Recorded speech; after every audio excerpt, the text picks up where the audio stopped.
beer is known for being a community-focused industry, so much so that competitors even come together to collaborate and create great beers using the knowledge of 2, 3, even 4 brewers.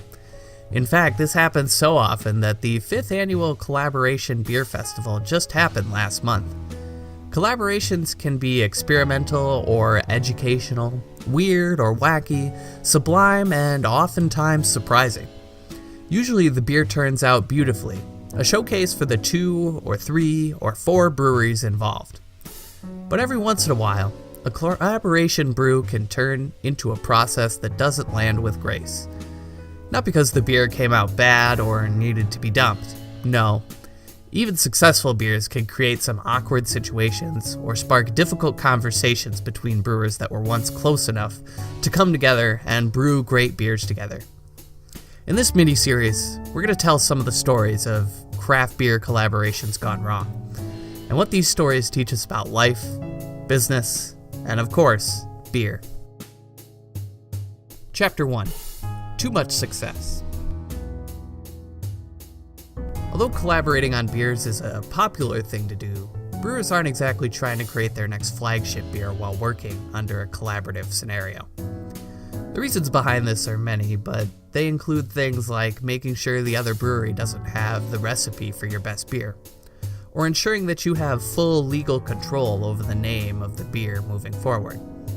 As such, most brewers are trying to experiment when it comes to collaboration. Maybe they'll pick up some new techniques or use an ingredient they've never tried before, or try to cross-pollinate their customer base with a friendly brewing rival. But what happens when the beer you end up creating is really, really good? So good that all your customers are clamoring for it day in and day out. What do you do? Do you set up a long-term collaborative relationship with a brewery across town or across the state or sometimes even across the country? Do you buy the recipe from your competitor? Do you sell it to them? What if you can't agree with the folks that you collaborated with? In September 2017, Shamrock Brewing in Pueblo, Colorado, posted a curious note on its Facebook page about the upcoming tapping of a beer called Cheating Death Coconut Chocolate Porter.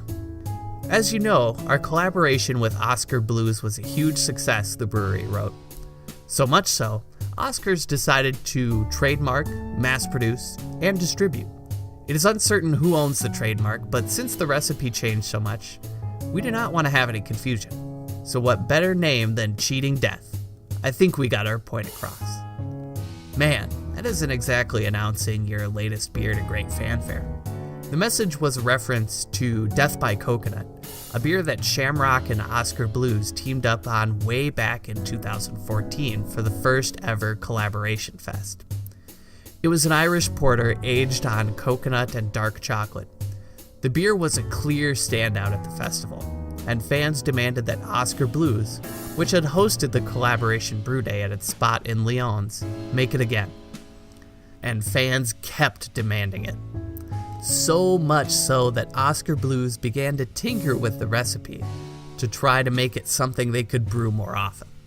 It was truly a collaborative effort, says Jason Bueller, who was head of Oscar Blues' Lyons location at the time. Bueller had worked for Shamrock and had kept in touch with the new brewer there, and they came up with the recipe for Death by Coconut together. When we made it, it was so expensive we never thought we'd make it again, or that it would become a regular thing. But once it came out, people loved it, says Bueller, who has been the head brewer of Denver Beer Company since leaving Oscar Blues in 2015. When Bueller called Shamrock to let them know that Oscar Blues planned to can the beer on a regular basis, Shamrock asked if its logo could stay on the package. Bueller said no.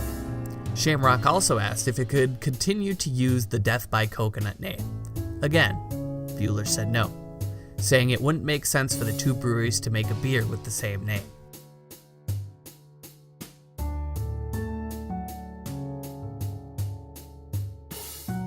And then Oscar Blues took things one step further. They got lawyers involved and were awarded the trademark. Today, if you head over to the Oscar Blues website, you'll see that they now can this beer almost year-round and have a very tempting description of the beer.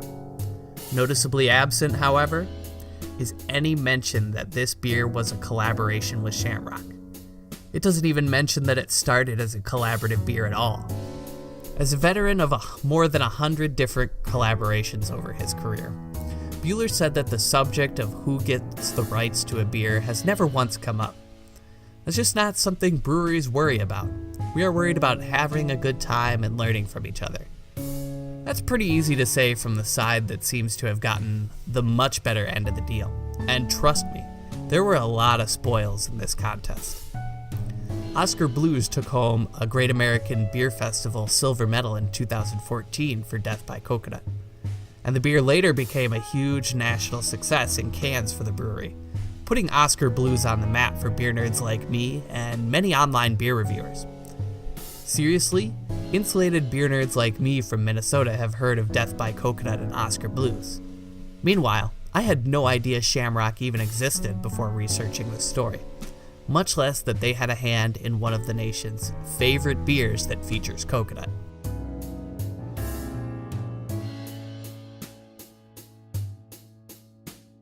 You know, if this tale had taught me anything, it's that you should never do your best work as a member in a group project. Because it's likely that if you hit a home run like Death by Coconut, someone else might just take the credit.